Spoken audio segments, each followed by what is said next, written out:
we felt God was putting us together. It was less than a year that we met and knew each other and then became husband and wife. From the moment they met, Dick and Joan Deweert believed that God had drawn them to each other. And immediately, after their marriage, they felt the call to ministry full-time. By 1985, I had become a pastor on staff, and then by 1988, a senior pastor. Even with a thriving church community, they felt the call to something more. We took an offering, bought a 20-watt transmitter, and we could cover maybe a radius of 10 miles or so. January, I think it was 14th or 16th of 1996, we went on air. But it almost didn't happen. We bought the CBC mobile that they used to do the movie Cool Runnings. Yes. You know, I think 3 or 4 days before the live broadcast, I'm asking the engineers, is it going to work? Oh yeah, we think so. We got a lot of work to do. Well, we're getting down to the hours and they're telling me it's not working. We got together and we went, I think we might have gone into the unit and we just said, in the name of Jesus, we need a miracle. We command you to work. Yeah. The engineer comes running out and he goes like this, you won't believe what just happened. It just started running by itself. It just started running, and it did. We saw miracle after miracle after miracle, and that's why later that we had to change the name to the Miracle Channel, because we just knew this whole thing was a miracle. Dick and Joan believed that God would bless their work, but they weren't prepared for how quickly the ministry would grow. Through the whole journey, I had to push so hard and push till the breakthroughs came, until the miracles came. And I think at that point in time, it had taken its toll.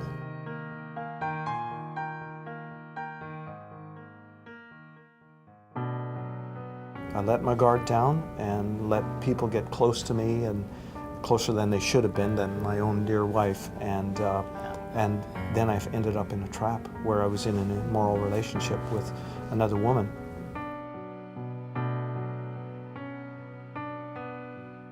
I learned of my husband's moral failure. I don't know what to say other than that it was just the most horrible thing I could ever imagine. I was in absolute total shock. I just looked at my husband and I said, this is a joke, right? I couldn't believe it. And he said, no, it's not a joke, it's true. Dick's affair not only rocked his family, but also the board of trustees at the Miracle Channel. Without hesitation or explanation, the Deweerts were asked to hand in their keys and walk away from their miracle. I was very angry because I had lost our dream, and it was through no fault of mine. I walked into our accountant's office to hand in my resignation, my letter of resignation, and the keys to our building, which was a miracle. We had prayed for that building, and God gave us this most incredible gift. It was a 77,000 square foot building.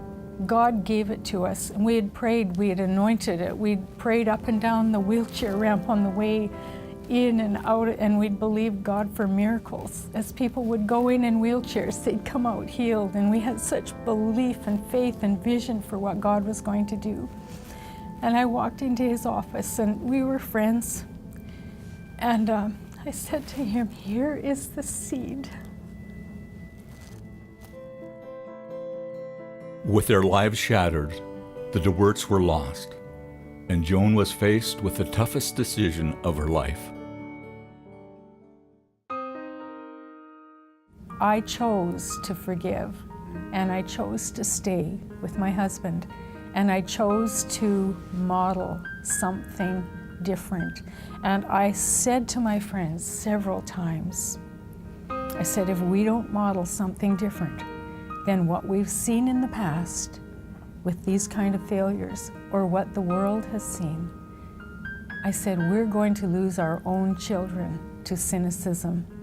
They may still serve God, but it may be with a lukewarm heart because of the cynicism that's in their heart over what's happened.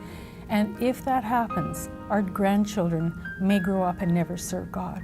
And I said, I will not have that kind of a legacy in my family.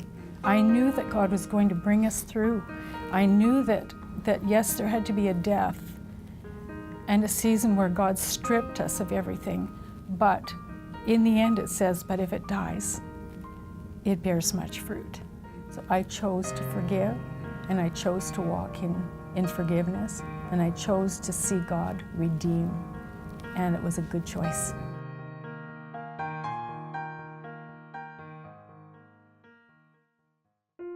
But only in the last while, I would say a year and a half, 2 years, have we really sensed God moving us back into ministry.